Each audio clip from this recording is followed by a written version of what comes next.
algún tipo de conmoción familiar, ¿no? Bueno, creo que algunos dejaron de ir a donde tenían que ir hoy sábado para ver esta audición. Sí, sí. Pero estoy pensando en el año 31 también. Ah. Sí. ¿Qué pasó en el 31? Sí, digo, en la familia esto debe haber sido... Sí. Nosotros sabíamos que íbamos a ganar. El único que no sabía era el dictador Uriburu. Pero por eso convocó a elecciones. ¿Quiere que siga? No, Uriburu y de pronto también todo su gabinete, porque me parece que el gobierno de Uriburu dio como una muestra de fuerza al convocar elecciones a los 7 meses apenas de haber derrocado el gobierno de Irigoyen, ¿no? No todos. Yo hablé con Sánchez Sorondo años después. Sí. Y cuando me lo presentaron, le di la mano y le dije, mire, le doy la mano porque soy bien educado, pero en realidad no debería porque usted anuló la elección del 5 de abril del año 31. De ninguna manera. Le dije a Uriburu, no llame elecciones, nos van a ganar. Y renuncié antes de que anularan la elección. Bueno, ¿y doctor Guido? Mi recuerdo del 5 de abril es bastante tétrico, porque en la familia se vivió un ambiente de nervios, de pánico, de todo. Naturalmente yo tenía 4 años. Sí. Mi única vocación era divertirme. Parece que molestaba mucho. Entonces a los 4 años me mandaron al colegio. Me sacaron de encima, no por niño modelo, no por inteligente, sino porque jorobaba mucho. Era muy molesto.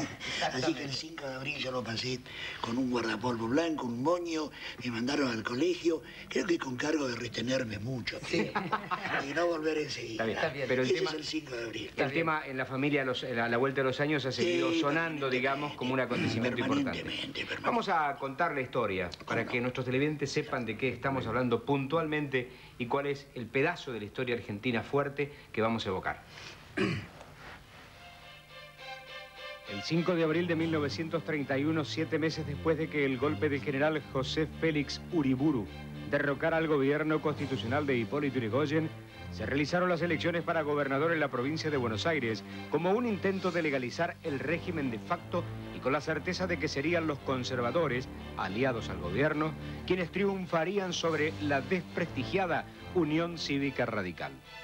Pero la victoria de los radicales significó el final de los planes políticos de Uriburu, quien meses después anuló los comicios, iniciando el tiempo de los fraudes electorales.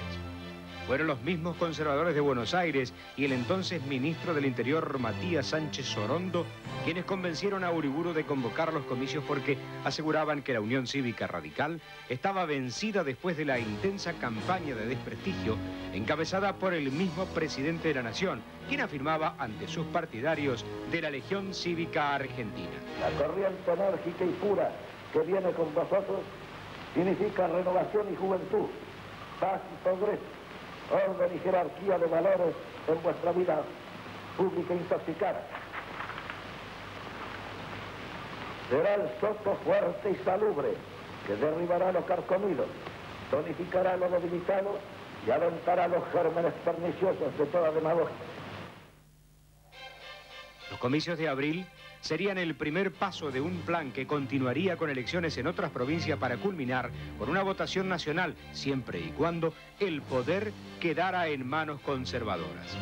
En una asamblea celebrada en enero de 1931, los partidarios de Uriburu lanzaron la candidatura para gobernador de Antonio Santamarina e iniciaron una campaña electoral con el importante apoyo del caudillo de Avellaneda, Alberto Barceló. Por su parte, los radicales, con Hipólito Yrigoyen detenido en la isla Martín García y Marcelo Torcuato de Alvear exiliado en Europa, intentaban reorganizarse y ante el desafío de estas elecciones, lograron superar las divisiones internas y proclamaron la fórmula integrada por el irigoyenista Honorio Pueyrredón y el antipersonalista Mario Guido.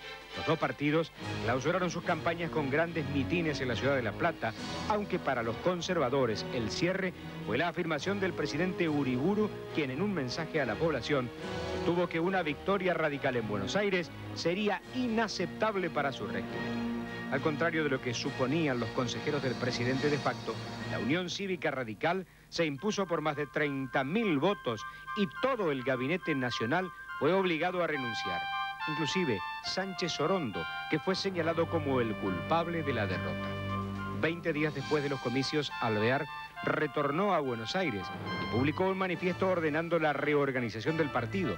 Pero en julio de 1931 estalló en Corrientes una revolución radical encabezada por el teniente coronel Gregorio Pomar, con el objetivo de devolverle el poder al depuesto Hipólito Yrigoyen.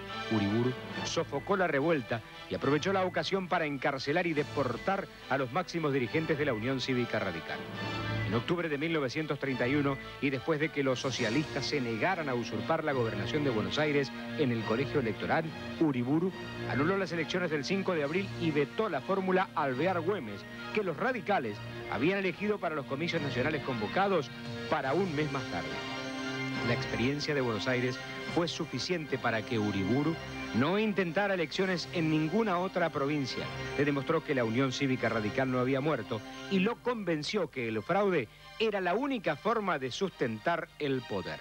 Así fue como el 8 de noviembre de 1931, el binomio de la Concordancia, integrado por el general Agustín P. Justo y Julio Argentino Roca, hijo, apoyados por el Partido Demócrata Nacional, el Socialismo Independiente y un fuerte sector de radicales antipersonalistas, superó en elecciones sospechosas a la fórmula de la alianza civil integrada por el demócrata progresista Lisandro de la Torre y el socialista Nicolás Repetto. El 20 de febrero de 1932, el general Uriburu entregó los atributos presidenciales a Justo y pese a las protestas de la proscripta Unión Cívica Radical, allí dio comienzo a la llamada década infame. Un pedazo fuerte de la historia contado de esta manera, ¿no? Sí. Sí. No sé para qué estamos si le acaban de contar todo esto. No, pero siempre hay algo más que se puede saber, porque supongo que, bueno, venís de una familia muy politizada, una familia donde el tema política sería un tema habitual. De todos los días, de todas las horas. Y esto, bueno, por ejemplo, después de toda esta proscripción y todo, ¿tu padre seguía luchando? ¿Cuál era la actitud de él? Bueno, fue deportado, también, él también, yo también. Él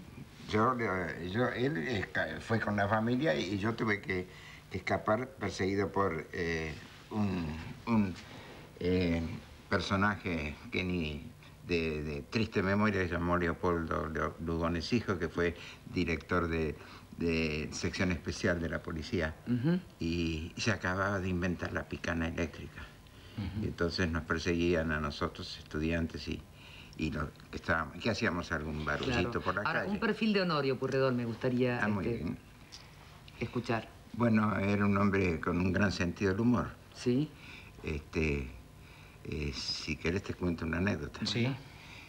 Antes del 5 de abril, antes de comenzar la campaña, me dijo, acompáñame a Avellaneda, hijo, que quiero ir a una fábrica de boinas. Entonces fuimos, lo acompañé y pidió boinas coloradas, que es el símbolo ideológico de los conservadores, en lugar de boinas blancas, que es el símbolo nuestro.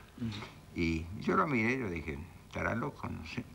Y lo miraron los dueños de la fábrica y dijeron, doctor, usted dirá boinas blancas. Sí. No, quiero 5.000 boinas coloradas. Y bueno, lo miraron, me miraron a mí, yo no dije nada. Al final, esas boinas coloradas, las 5.000, fueron a dar al Comité Provincial de Buenos Aires, se entregaron a los paisanos radicales. Como no teníamos fondos, el partido, para el transporte, entonces el día 5 de abril se los pusieron y los transportes de los conservadores entonces los llevaron a votar. Y de ahí que se los llamó a los radicales rabanitos, colorados por fuera y blancos por dentro. Qué anécdota fenomenal. Fenomenal, ¿Cuál es la pintura que usted puede hacer de su papá, Guido? La linda fue la partida de Bahía Blanca, de Constitución. Sí. Salía la fórmula de Constitución y no había medios para una campaña que tuvo muy pocos días, creo que fueron 11 días nada más. 11 días nada más la campaña. Nada más. Y sin los medios actuales, uno cómo imagina. Claro, pero con un radicalismo desmantelado, sin plata, sin medio de movilidad, caminos de tierra, ni soñar en autos o aviones, hay que salir en tren. Entonces partieron los dos. Yo tengo una foto muy linda, lo hubiera traído. Era la partida de Constitución donde están la fórmula rodeada, acompañada de gente. Pero veía que era poca gente, y una picardía, no sé si de tu padre o del mío, que le arriba al jefe y le dice, ¿qué tren llega ahora? Estaban los fotógrafos todos listos. Llega el Rápido de la Plata, demoremos un poco. Entonces cuando llega el Rápido de la Plata, se baja la avalancha humana y ellos se agarran hacia adelante, todo delante de los fotógrafos, y atrás hay una multitud de radicales que gritaban, protestarían posiblemente. Claro. Pero para los fotógrafos era un pueblo enardecido radical que despedía a sus candidatos. Era muy poco los que los acompañaron, porque nadie creía popularmente en ese triunfo. ¿Sabes lo que escondía el voto? El cuento de la boina roja que lo llevaban. Sí. El rabanito que fue y colocó su voto. Fue muy importante el 5 de abril. Está bien. 5 de abril, con 19 años, Richard, un recuerdo muy especial, como una suerte de foto en ese día de cómo se vivió el recuento de votos. ¿Su papá sabía, se sentía ganador? Sí. Ajá. Sí, porque era hombre de la provincia de Buenos Aires, conocía al partido. El partido se reunió en una convención, cuando llamó Uriburu a elecciones, se reunió urgentemente en una convención en Avellaneda, en el Teatro Roma, y allí se eligieron, Guido, se eligió, como dijo recién la pantalla, un irigoyenista y un antipersonalista. Que la importancia para el partido nuestro que tiene esa elección es que se unieron por primera vez. Estábamos a las patadas y a los tiros, digo. Se unieron los irigoyenistas y los anti-irigoyenistas por primera vez en esa elección. Que no le llamo una elección, le llamo una contrarrevolución. Claro. Porque elecciones han habido muchas. ¿Por qué estamos festejando en este momento o recordando eso? Estamos recordando porque no fue una elección cualquiera. Claro. Fue una contrarrevolución. Claro. Fue, digamos, la expresión del pueblo, ¿verdad? Sí. Frente al golpe de facto sucedido precisamente 6 meses Por primera vez en la historia. Por primera vez en la historia. Fue una reacción contra un gobierno, por otra parte, que era perseguidor, que encarcelaba, que torturaba. Y evidentemente la elección del 5 de abril fue bastante trascendente, distinta. En América hasta entonces, principios de siglo, eran todos golpes con un contenido todos libertarios. Sí. Todos contra gobiernos fuertes, contra oligarquías.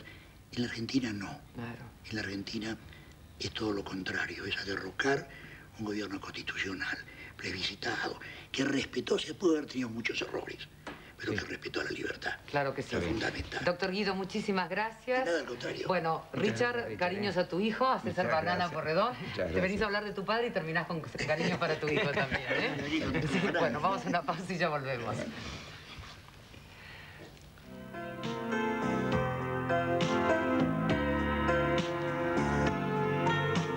El 4 de abril